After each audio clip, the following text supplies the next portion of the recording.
ఈ అబ్బాయి పేరు జీవన్ అండి.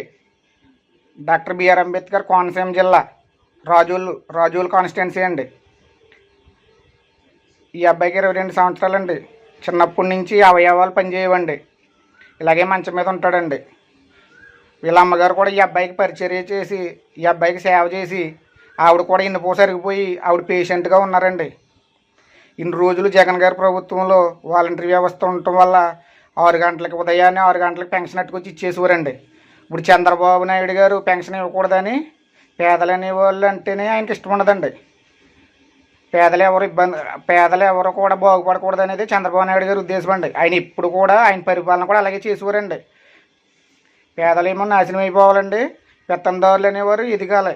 అదే చంద్రబాబు నాయుడు గారి ధర్మం అండి. ఇప్పుడు ఈ అబ్బాయిని పంచాయతీ దగ్గర పెన్షన్ తీసుకోవటానికి వెళ్ళాలంటే ఈ అబ్బాయిని ఎవరు తీసుకెళ్తారండి? ఎన్ని ఇబ్బందులు పడాలండి.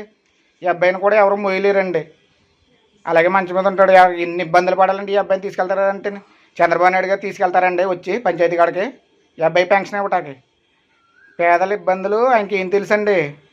మళ్ళీ మేము జగన్మోహన్ రెడ్డి గారిని తప్పకుండా గెలిపించుకుంటాం. ఆయన పాలనలోనే పేదలకు మంచి జరుగుతుందండి. మళ్ళీ జగన్మోహన్ రెడ్డి గారిని గెలిపించుకుంటాం.